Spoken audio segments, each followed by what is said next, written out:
Bonjour tout le monde. Dans cette vidéo, on va présenter l'utilité du mot-clé statique. Statique peut être appliqué à une méthode ou bien à un attribut.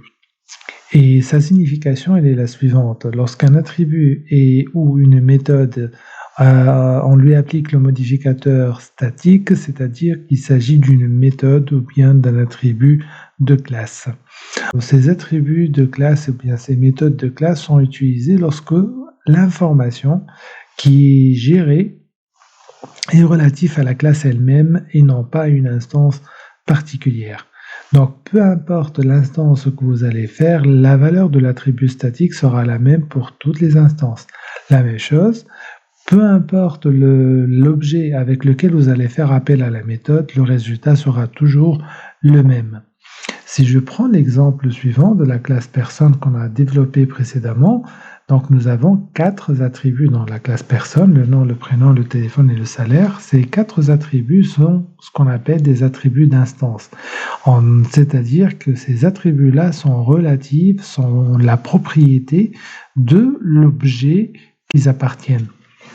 Si je prends le cas d'une classe de test dans laquelle on va faire le test de notre classe personne, donc on va faire personne P1 égale à new personne.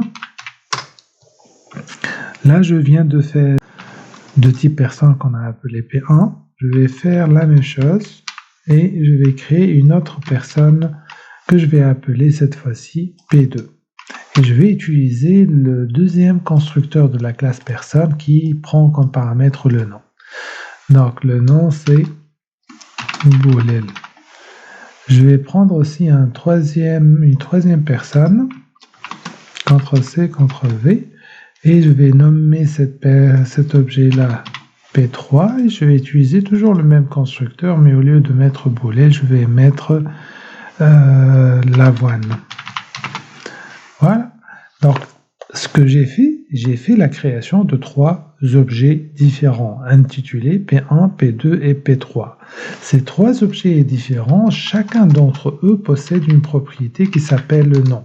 Le nom dont la première propriété il est égal à nul parce qu'on ne l'a pas initialisé. Le nom de la deuxième, dont le deuxième objet il est égal à boolel.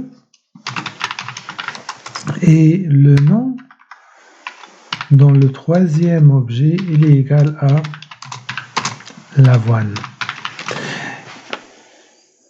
On remarque bien que le nom il est différent d'un objet à un autre. C'est pour cela qu'on a dit que les attributs d'instance sont les propriétés de l'objet. Leur valeur dépend de l'objet.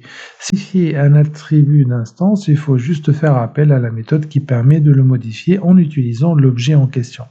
Ça, c'est l'utilisation standard de ce qu'on appelle des attributs d'instance et des méthodes d'instance. Maintenant, on va retourner à la classe personne et on veut calculer le nombre de personnes qui a été créé. Donc, le nombre de personnes qui a été créé à cette ligne, donc NB personnes, le nombre de personnes, à ce niveau-là, après avoir créé P1, le nombre de personnes il est égal à 1. Si je passe à la création du deuxième objet, le nombre de personnes lorsque j'ai créé ce deuxième objet, il est égal à 2. Et par conséquent, j'ai 2 dans les deux. La variable nombre de personnes, elle est visible dans les deux objets P1 et P2 et possède la même valeur. La même chose ici, lorsque je vais créer un nombre de personnes égale, dans ce cas, le troisième cas, lorsque je vais créer le P3, le nombre de personnes devient égal à 3. Et par conséquent, la modification sera répercutée sur tous les objets. En d'autres termes, c'est comme si j'avais une seule variable qui s'appelle le nombre de personnes qui est visible par tous les objets et qui possède la même valeur pour tous les objets.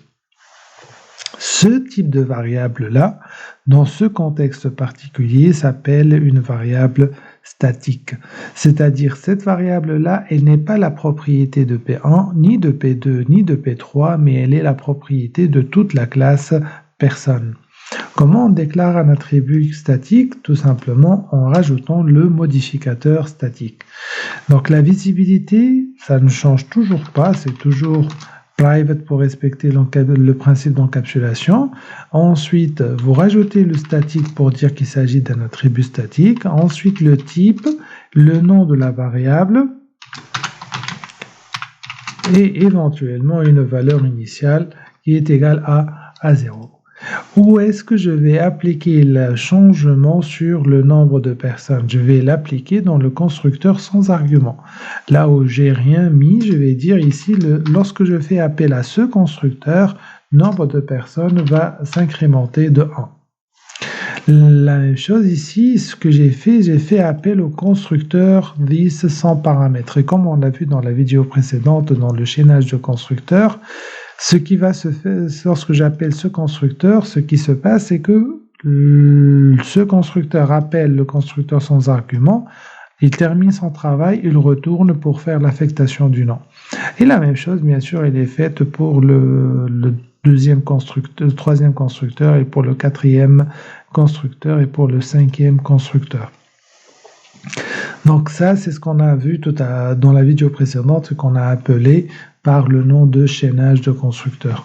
On va juste rajouter maintenant une méthode qui permet de retourner le nombre de personnes de telle façon qu'on peut le consulter même aussi dans la classe test personne. Donc le seul rôle de cette méthode, c'est essentiellement de retourner le nombre de personnes. Cette méthode s'appelle get, comme on l'a vu précédemment. Donc public int get nombre de personnes, elle est là et on retourne le nombre de personnes. Bien sûr, cette méthode va manipuler un attribut qui est statique. Par conséquent, on peut aussi la déclarer comme étant une méthode statique. Et elle va, pour l'appeler, on va voir comment on va faire l'appel de cette méthode.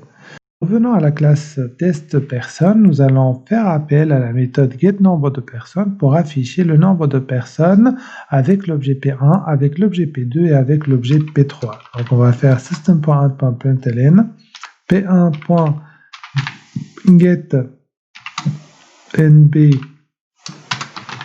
personne.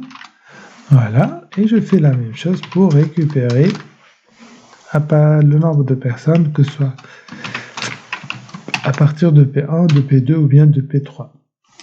Donc en exécutant, vu qu'on a déclaré le nombre de personnes comme étant une variable statique ainsi que la méthode getNombre de personnes comme étant une méthode statique, dans ce cas, le résultat serait le même en faisant appel à P1 ou bien en faisant appel à P2 ou bien en faisant appel à P3.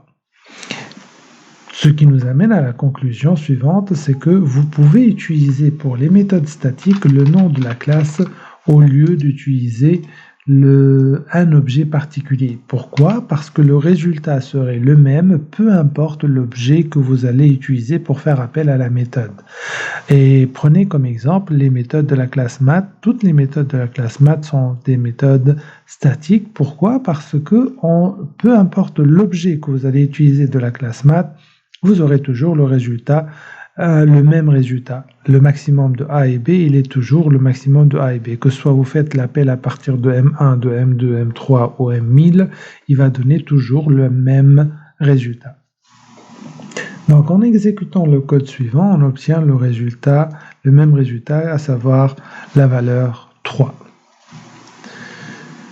Donc voilà, ça c'est pour les méthodes. La même chose pour les attributs. Si votre attribut il est accessible en dehors de la classe où il a été défini, par exemple vous l'avez mis public ou bien sans modificateur de visibilité, dans ce cas vous pouvez aussi faire la même chose, l'appel de cet attribut à travers le nom de la classe et non pas un objet particulier.